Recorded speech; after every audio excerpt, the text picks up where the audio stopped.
Hi, everybody. It's Brian Mahoney, the CEO of Trend Research and president of the growing OTT executive community. We have a couple announcements before we get started here. We're excited to tell you that we'll be at IBC in Amsterdam next month in September. We'll be doing another OTT executive meetup. And we had a great time in Denver. We had almost 60 executives join us at the bar meetup there for the Stream TV show. That was super cool. We'll also be at NAB New York coming up in October. And of course, we're gearing up for our very own OTT Executive Summit this year in Tampa, Florida, December 12th and 13th. And if you're interested in being a sponsor or a speaker, please reach out to me or my team. So that's our fall and winter lineup. But let's get started. Today, we're joined by Natalie Gabathuler Scully. Did I say your name right? Close. Gabathuler Scully. Gabathuler Scully. Yep. Got it. Okay, great. And you're the Executive Vice President of Revenue, Distribution, and Data Operations. Is that right? That's correct. Cool. And exactly what does an EVP of Revenue, Distribution, and Data Operations do, Natalie? That's a good question, Brian. First, before we go into that, thank you for having me. Super excited to be on your podcast.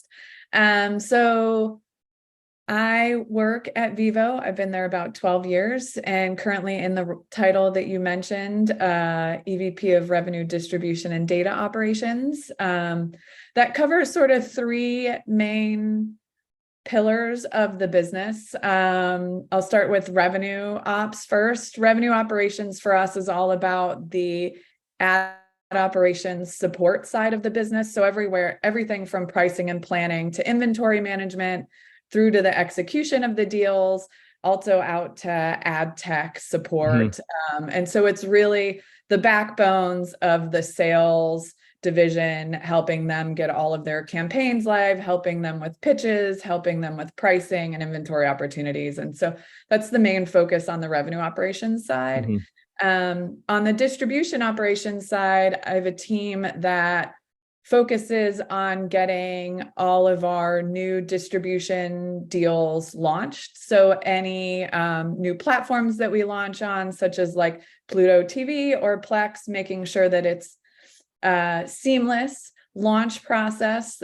We help work on organizing, getting the teams internally through their requirements, and then also working with the distribution partner themselves on getting those launched.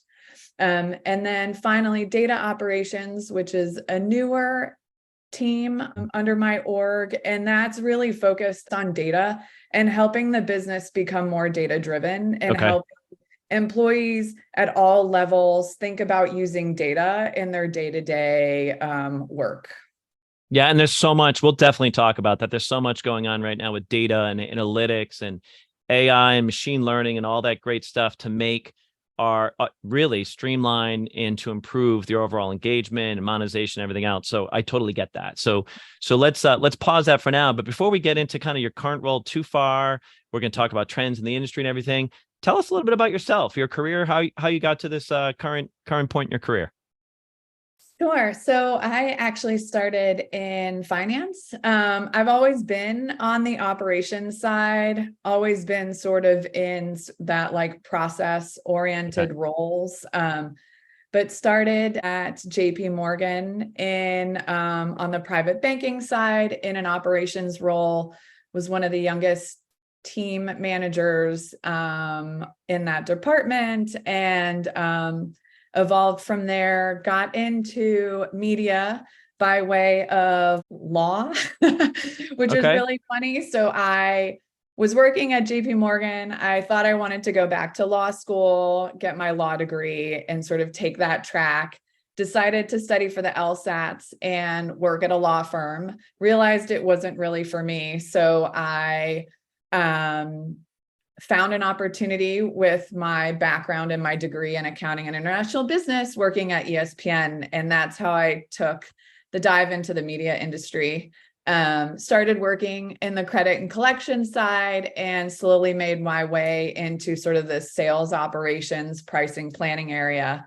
And that got me to Vevo, where I've been for the last 12 plus years. So it's been a bit of a different path, but loved it. Always knew that I liked operations, always wanted to be on the sales support or that ops support role, helping the sales team or helping the revenue generation side. And so I found that this has been a really good fit for me.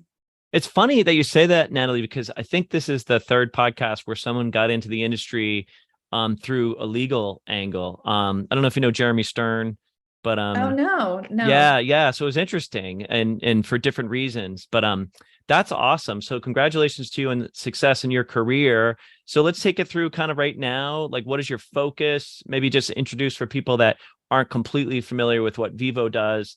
What is the focus of the company, and sort of what are the initiatives that you oversee? Yeah, sure. So Vevo is one of the world's leading music video networks. We're ever growing globally. We have high quality music video content that we stream across digital, mobile, and connected television.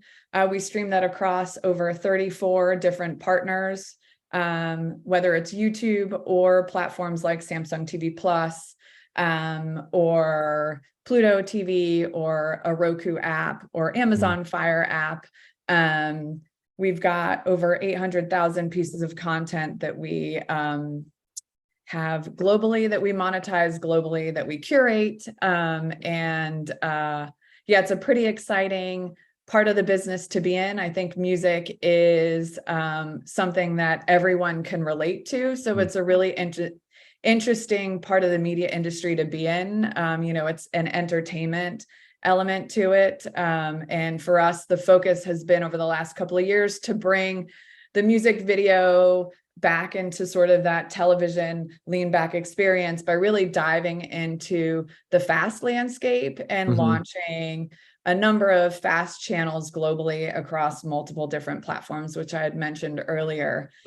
So for us, really, my focus is really driving the monetization of helping drive the monetization of that. And I think on the revenue operations side, I'm all about setting up a structure that allows for flexibility and support for the sales team. So however the market is dictating how we need to sell, we're set up with the infrastructure and the support side to meet that, however it shifts, and being fluid with that. So for me, it's constantly looking at our ad tech platforms. It's constantly making sure that our processes are in the right structure, that we have the right setup of the teams to support the business in this ever changing landscape that we're in. On the distribution side, focus there is just continuing to look at how we can grow that business in viewership and watch time. And that, I see us continuing to drive that globally. But for our team itself is really, how do we always evolve the process to make it as easy as possible to launch on different platforms. And then data operations,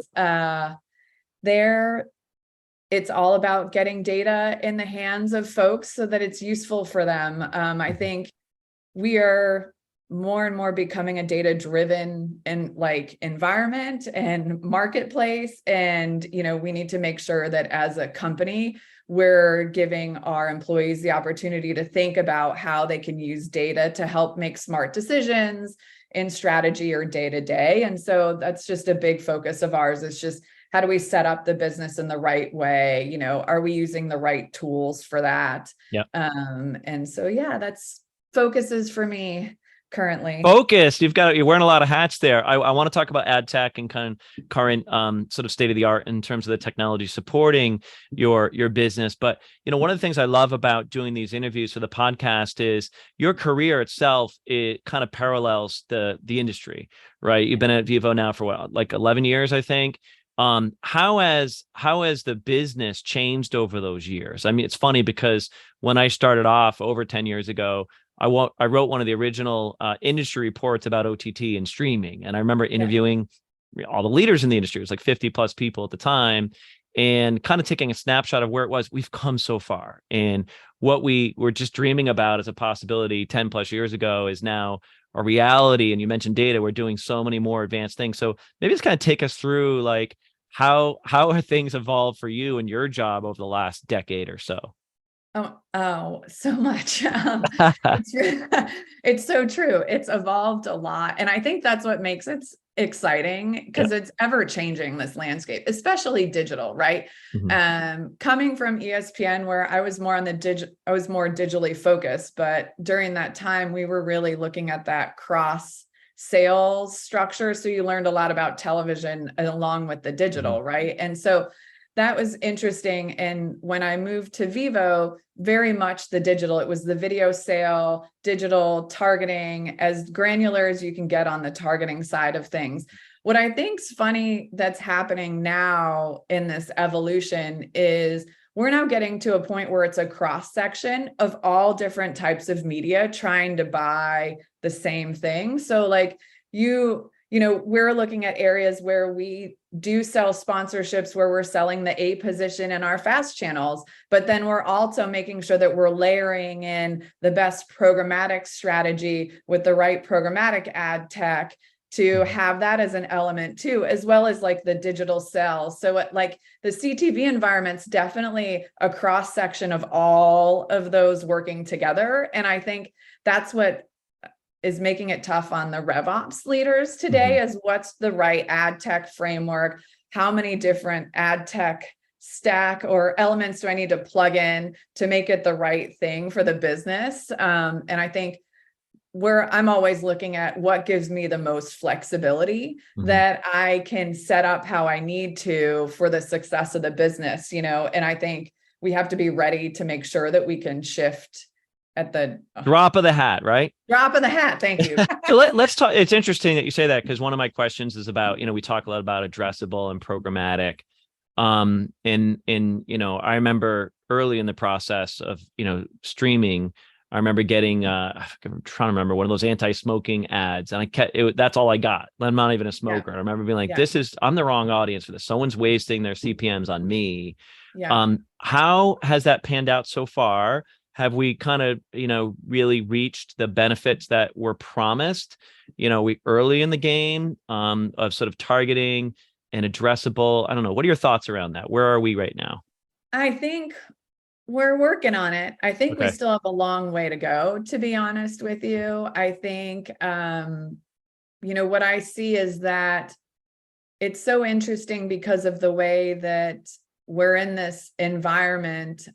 You've got the GDPR, CCPA requirements. You have, the data walls, in essence, that distribution platforms kind of put on. So you really have to look at you really have to test lots of different ways to try and get to the right results, I think, and constantly try and challenge like how you can marry data and make it effective. I think the biggest thing for us is like frequency. I think that's huge for us to try and figure out and get right. And I think a lot of that has to do with like the ad tech setup that you have. And a lot of it has to do also with like the data, to your point, like the data elements. So what you're saying is it's not just like you flick on a switch, you adopt some new ad tech platform, the technology just does it. It's a constant process of sort of experimentation. It is. Okay. And I think every publisher is different, right? Which is interesting. Every publisher has their own unique structure, their own unique deals they have to think of and consider. So it is a bit of experimentation and using your own data, understanding your user base, and applying that to best service your advertisers and your customers, customers or clients consuming your content. And how is it different, Natalie, when you're distributing through channels versus your direct to consumers? Like, how do you, like I think you said you're streaming your music through, 20 plus channels, right? Different content partners, distribution partners. Do you get visibility into the data around, around whatever performance of the advertising? How, maybe take me through that a little bit, or is that kind of more, not transparent to you? I think There is a level of transparency there. Would I love more transparency? I'm always going to ask for more, obviously, but there definitely is a level there that you can work with, and be confident that you know how the content's executing and how the advertising is executing. Okay. So it's interesting. I'm actually, I forgot to mention this to our community. I'm moderating 2 panels at the Stream TV Ad Summit coming up in 2 weeks. That's just virtual. So if, I think I've got senior execs on the ad side from like Paramount and Warner Brothers Discovery and so on.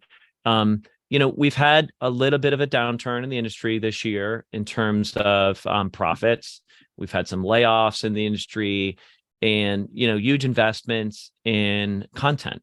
Right. Yeah. And, maybe a little overinvestment or maybe not as smart in terms of placing the right bets for things that people wanted to watch or pay for or whatever. So there's a huge burden, I guess, or responsibility for advertising. And we are seeing some signs of ad spend starting to increase again. Of course, we get the election coming up. That's going to help. Everybody's waiting for that. Right. Yeah. But, we've got to get smarter about it. So I guess, can you share with our audience any best practices about how to be smarter, whether it's technology or process, because we've got to pay the bills as an industry, and advertising is a giant part of the revenue stream. Yeah. So I always go back to sort of flexibility and agility. For me, I think it really is important that we're listening to the advertising community, and we're sort of working to partner with them. We'll take measurement for an example, right? There isn't one measurement vendor that every advertising agency uses. And I think you have to be flexible with what they would like to use to ensure that you're locking in, you're winning that business, because you want to make sure that you're working with them as a partner rather than having to try and figure out how to make what you have fit with what they're working with. So I think that's where I think it's the agility and the partner first approach to take in market, especially in a time like this where there are so many more platforms and opportunities and places for folks to buy connected television. And, you need to make sure that you're standing out in the market, I guess. Yeah. I mean, is it shocking that at this point, this late stage or mid stage in the sort of transformation and evolution towards streaming media, whether it's music or videos, whatever, that we still don't have a standard for measurement, that everybody can kind of agree to, or is that just, a natural part of this evolution where it's, the industry, let's be honest, is still somewhat fragmented, right? And now we've got connected TVs and we have traditional broadcast and cable, and, we've got all these different platforms. I mean, I was just watching, I can't remember, a few different of these rating agencies that are basically have the list of the top 10 shows for streaming, right? And they were totally different. I'm like, how can it be that different in terms of your top 10 list, and are you tracking starts? Are you tracking hours watched? Are you tracking, whatever the metrics might be? And even if you're tracking the same metrics, you get different results. I don't know. Are we ever going to get beyond that? Or is that just kind of the nature of the beast? I would love to get there, but I think it's going to be a bit of the nature of the beast. Okay.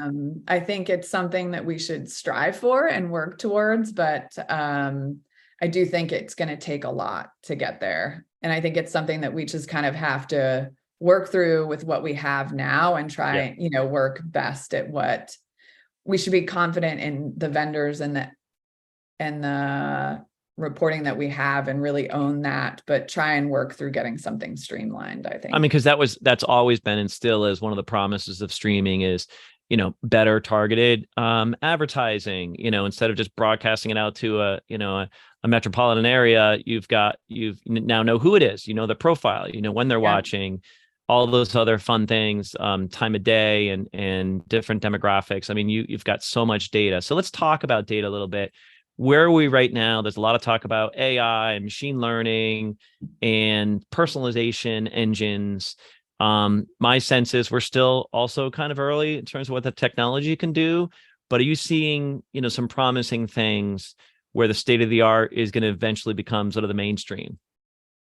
I think so. Yeah. I mean, I think we're still in early days. I think we've done quite a bit. We have a data science team at Vevo that works very closely with the revenue and sales organizations about looking at the data and figuring out how we can use machine learnings to build things like moods, programs and things like that, that really help to bring together the advertiser and the content and the viewers. And so I think there's a lot of experimentation there. And I think we're going to continue to be in an area of experimentation and, streamlining it and using it. I think it's healthy to have that element of data-driven, sort of data-driven insights to help with the input. But I think then there's always going to be a layer of art onto that science, right? That,